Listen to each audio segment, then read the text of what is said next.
अस्सलाम वालेकुम dear students, welcome to my science academy. आज हम बायोलॉजी 10th क्लास में चैप्टर नंबर 17 बायोटेक्नोलॉजी का जो नेक्स्ट टॉपिक डिस्कस करने जा रहे हैं that is scope of biotechnology. इससे प्रीवियस लेक्चर में हमने introduction of biotechnology and background of biotechnology को स्टडी किया था। तो आज देखते हैं what is the scope of biotechnology. Although the scope of biotechnology is so wide that has no limits, but application of biotechnology को हम आज फॉलोइंग एरियाज में स्टडी करेंगे: medicine, food production, agriculture, environment, microbiology and organic chemistry. तो start करते हैं scope of biotechnology in the fields of medicine के साथ। In the fields of medicine, biotechnology plays an important role for the synthesis of insulin and interferon, vaccines and antibodies, enzymes in gene therapy and forensic medicines. First of all देखते हैं insulin and interferon. Biotechnologists have synthesized the insulin and interferon from the bacteria. Now, what is insulin? As we know, insulin एक ऐसा hormone है जो कि body में pancreas में produce होता है और इसका क्या फंक्शन होता है कि ये बॉडी में ग्लूकोज लेवल को, उसके नॉर्मल लेवल को मेंटेन करने में हेल्प करता है। बट ऐसे डायबिटिक पेशेंट जिनमें ये इंसुलिन हार्मोन बनना बंद हो जाता है, उनको ये इंसुलिन हार्मोन इंजेक्ट किया जा सकता है। And that insulin hormone is prepared from bacteria by the biotechnologists by using the biotechnological techniques. Now, what are the interferon? Interferon, the word is derived from the interfering with virus. So, interferon ऐसी antiviral proteins होती हैं जो कि body में मौजूद immune system के killer cells को trigger करती हैं to fight with the foreign cells or the invaders or virus. So these interferons or antiviral proteins are synthesized from bacteria by the biotechnologists. Now, what are vaccines? Vaccines ऐसे substances होते हैं which are containing the virus in weakened form, either in the living or in the killed state. ये vaccines क्या करती हैं? ये organisms की body में मौजूद immune system को stimulate करती हैं ताकि organism को किसी भी specific disease से प्रोटेक्ट किया जा सके, इम्यूनिटी क्रिएट कर कर। सो ये वैक्सीन इंजेक्ट की जाती हैं उस पर्सन के अंदर और either in the form of nasal sprays as well. Now what are antibodies? Antibodies are the Y shaped immunoglobulin proteins. Body में मौजूद इम्यून सिस्टम इन इम्यूनोग्लोबुलिन प्रोटीन्स और एंटीबॉडीज के थ्रू फॉरेन एंटीजेंस को, लाइक पैथोजेंस को या foreign किसी भी वायरस, बैक्टीरिया वगैरह को आइडेंटिफाई करके उसे न्यूट्रलाइज कर देती हैं या किल कर देती हैं। Next are the enzymes. Biotechnologists have synthesized various enzymes for medicinal and industrial use. As we know, enzymes are the catalyst which speed up the reactions. So in enzymes को medicinal purpose के लिए भी use किया जाता है या industry में भी chemical reactions को speed up करने के लिए या catalyze करने के लिए यूज किया जाता है। So these enzymes are also being prepared by the biotechnologists. Next is the gene therapy. It's an experimental technique in which genes are used to treat or prevent a disease. In recent years, doctors may treat a disorder by inserting a gene into patient cells instead of using drugs or surgery. Well, gene therapy एक ऐसी technique है जिसमें किसी भी disorder या disease को treat करने के लिए पेशेंट के बॉडी सेल्स में हेल्दी जीन्स को इंट्रोड्यूस करवाया जाता है, जिसमें वायरस एक वेक्टर के तौर पर यूज होता है और इस तरह ये हेल्दी जीन इस वायरस या वेक्टर के थ्रू पेशेंट की बॉडी सेल्स में इंट्रोड्यूस करवा दी जाती है। So instead of treating the patient with medicine और surgery, the treatment is done by the gene therapy. In forensic medicines, biotechnology proved much beneficial by studying DNA. It helps in identification of criminals. Gene therapy की second application जो है that is in the forensic medicines, because gene therapy के through criminals के complete DNA को study कर कर उसे identify किया जा सकता है। So scope of biotechnology in the fields of medicines के बाद आप देखते हैं what is the scope of biotechnology in the fields of food and agriculture. Well, in food production, in wine and beer production, in the production of transgenic plants and animals.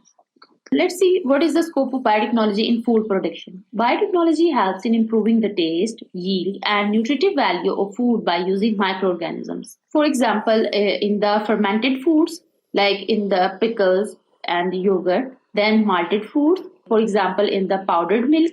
Powdered milk जो कि mixture होता है barley का, wheat flour का and whole milk का.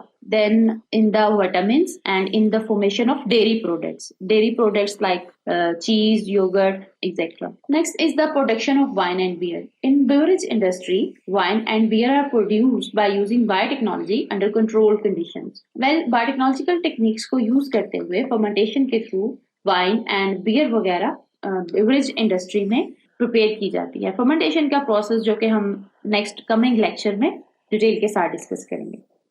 Next देखते हैं transgenic plants and animals. Now what is meant by transgenic? Transgenic here means modification of genes. तो बायोटेक्नोलॉजी के टेक्निक्स के थ्रू ऐसे एनिमल्स और प्लांट्स की जीन्स को मॉडिफाई करके डिजायरेबल करेक्टर वाले प्लांट्स और एनिमल्स को प्रोड्यूस करवाया गया है. Let's see how. Through biotechnology, transgenic plants with modified genetic makeup and desirable characters are developed to get more yield and resistance against the diseases, insects, and herbicides. Well, transgenic plants में desirable character वाली genes को introduce करवा कर ज़्यादा yield gain की जा सकती है और ऐसी varieties produce करवाई जा सकती हैं जिनमें disease के खिलाफ resistance present होता है. इसके अलावा इंसेक्ट्स और हर्बिसाइड्स के अगेंस्ट भी रेजिस्टेंस उनमें प्रेजेंट होता है. Next are the transgenic animals. Transgenic animals like cows, goats, chickens give more food and milk. Many animals like mice, goats, cows have been made transgenic to get the medicines through their milk, blood or urine.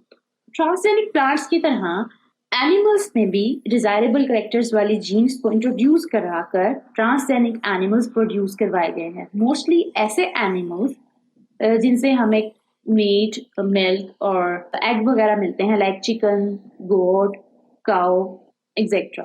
बहुत सारे ऐसे animals भी produce करवाए गए हैं which are the transgenic animals जिनके milk, blood और urine को मेडिसिन बनाने के लिए यूटिलाइज किया जाता है, लाइक माइस, गोट और काउस वगैरह को. सो बायोटेक्नोलॉजिकल टेक्निक्स के थ्रू डिजायरेबल करेक्टर्स वाले ट्रांसजेनिक एनिमल्स और प्लांट्स को प्रोड्यूस करवाया जा सकता है. So we can get healthy variety of these animals and plants with more yield and with resistance against the diseases.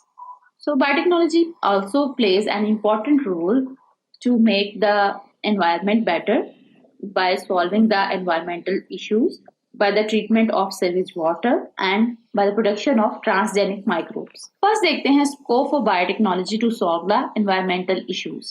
Biotechnology is playing an important role for dealing with the environmental issues. अब कौन-कौन से ऐसे environmental issues हैं जिसे biotechnological techniques के through solve किया जा सकता है? Number 1, to control the pollution. Then development of renewable sources for energy. Then restoration of degraded lands and biodiversity conservation. Next is the sewage water treatment. To purify sewage water, bacterial enzymes are used. So by using the biotechnological techniques, bacterial enzymes के through sewage water को clean किया जाता है. Next देखते हैं transgenic microbes.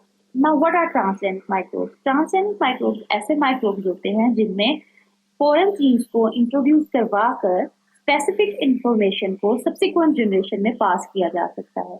Now where these transgenic microbes are used? These are used as biopesticides. Biopesticides here mean to kill the pests. Biofertilizers. Biofertilizers means in the form of blue-green algae or mycorrhizae वगैरह, so that plants की growth को increase करने के लिए, ताकि वो nutrients को अच्छे तरीके से utilize कर उनकी growth को बढ़ाया जा सके, वहाँ इन microbes को use किया जाता है. And in the biosensors. Now what are biosensors? Biosensors ऐसी analytical devices होती हैं जो कि biological response को electrical signal में convert कर सकती हैं, like to detect the heat as the heat sensor वगैरह. Then for the recovery of metals and cleaning of spilled oils. Like in this diagram can be seen कि transgenic microbes को spilled या crude oil को जो कि water की layer पर stick हो जाते हैं, उनको रिमूव करने के लिए यूज किया जाता है या क्लीन करने के लिए यूज किया जाता है. अदर देन दिस बहुत सारे पर्पजेस के लिए भी ट्रांसोनिक माइक्रोवेव को यूटिलाइज किया जाता है। Hope you have clear understanding about the scope of biotechnology. तो मिलते हैं नेक्स्ट लेक्चर में नेक्स्ट टॉपिक के साथ, जिसमें हम डिस्कस करेंगे फर्मेंटेशन एंड इट्स टाइप्स। तो जाने से पहले अगर आप हमारे चैनल पर नए हैं और अब तक चैनल को सब्सक्राइब नहीं किया है तो चैनल को सब्सक्राइब करना और बेल आइकन को प्रेस करना मत भूलिएगा, ताकि आपको हमारे आने वाले नए लेक्चर्स के बारे में अलर्ट्स मिलते रहे। Thank you.